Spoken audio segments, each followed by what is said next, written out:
உலக அரசியல் வரலாற்றில் தமிழக வெற்றிக்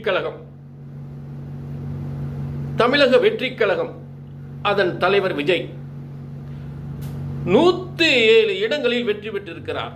உலக அரசியலில் மிகப்பெரிய சாதனை இருந்தாலும் ஆட்சி அமைப்பதற்கு தகுந்த அதற்கு ஏற்றவாறு இடங்கள் குறைவு. 118 இடங்கள் வந்திருக்க வேண்டும். ஏன் இது வரவில்லை என்பதற்கு ஒரு காரணம், அதற்கான விளக்கம். 120க்கு மேல் வந்திருக்கும், அதுக்கு என்ன காரணத்துக்காக வரல அப்படின்றது விளக்கம். அப்ப சில பெரியவங்க பெரிய அம்மாமார்கள், தாய்மார்கள், ஐயாமார்கள் இவங்களுக்கு கேட்டேன். அப்ப விஜய்க்கு தான் ஓட்டு போடுன்னு சொன்னாங்க. விஜய்க்கு தான் ஓட்டு போட போறோம் அப்படின்னு சொன்னாங்க. அதாவது ஒரு சின்ன சர்வே எடுக்கும்போது, அதாவது ஒரு பாணி சோற்றுக்கு ஒரு சோறு பதம். அப்ப அவங்க கேட்கும்போது எல்லாருமே விஜய்க்கு தான் ஓட்டு போடுவேன்னு சொல்லியிருந்தாங்க. திரும்ப தேர்தல் முடிஞ்சதுக்கு அப்புறம் அவங்கள கேட்டேன், இல்ல கை நீட்டு காசு வாங்கிட்டோம், மனசாட்சி எங்களை உறுத்துச்சு, அதனால டிஎம்கே ஓட்டு போட்டோம் அப்படின்னாங்க.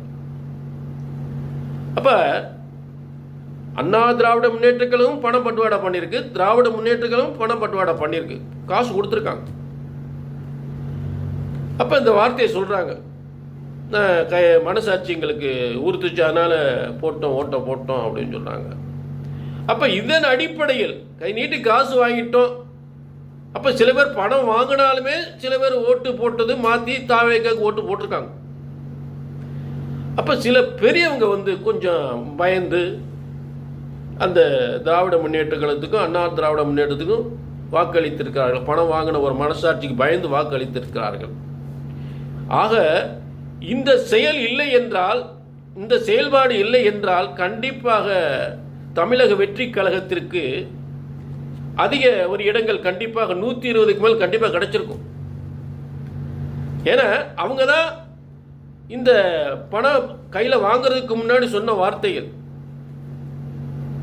தாவேகா விஜய்க்கு தான் வெற்றி போடுவேன், தமிழக வெற்றி கழகம் தான் விஜய்க்கு தான் வெற்றி போடுவேன்னு சொன்னவங்க காசை வாங்கிட்டோம், மனசாட்சிக்கு பயந்து நாங்கள் விஜய்க்கு தான், அது டிஎம்கேக்கு தான் ஓட்டு போட்டோம் அப்படின்னு சொன்னாங்க.